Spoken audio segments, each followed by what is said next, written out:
మీరు ఎప్పుడైనా ఆలోచించారా, ఒకేసారి వందల రకాల శబ్దాలు మన చెవిన పడినా మన మెదడు వాటిని ఎలా వేరు చేస్తుందో? లేదా మీ ఫోన్ ఒక పాటను విని అది ఏ పాటో ఎలా గుర్తుపడుతుందో? దీని వెనుక ఉన్న రహస్యమే ఫోరియర్ ట్రాన్స్ఫార్మేషన్. ఈ అలజడిని చూడండి.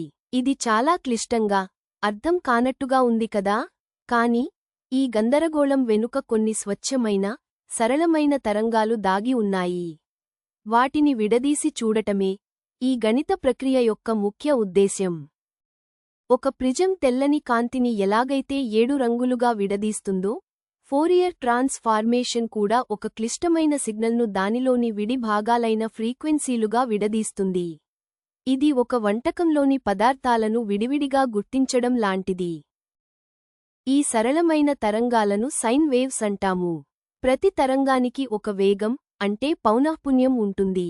వీటిని మనం ఒకదానితో ఒకటి కలిపినప్పుడు ఇందాక మనం చూసిన ఆ క్లిష్టమైన సిగ్నల్ తయారవుతుంది.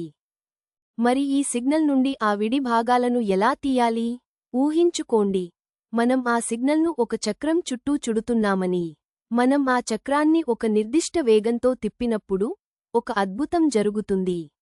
మనం తిప్పే వేగం ఆ సిగ్నల్లోని ఒక ఫ్రీక్వెన్సీకి సరిగ్గా మ్యాచ్ అయినప్పుడు ఆ ఆకారం ఒక వైపుకి ఒరుగుతుంది. అక్కడ ఒక పెద్ద శిఖరం లేదా పీక్ ఏర్పడుతుంది. అంటే ఆ ఫ్రీక్వెన్సీ అక్కడ దాగి ఉందని అర్థం. ఇప్పుడు మనం కాలాన్ని బట్టి కాకుండా ఫ్రీక్వెన్సీని బట్టి సిగ్నల్ను చూస్తున్నాము. ఈ గ్రాఫ్లోని నిలువు గీతలు మనకు ఏ ఫ్రీక్వెన్సీ ఎంత బలంగా ఉందో స్పష్టంగా చెప్తాయి. దీన్నే మనం టైం డొమైన్ నుండి ఫ్రీక్వెన్సీ డొమైన్లోకి మారడం అంటాము.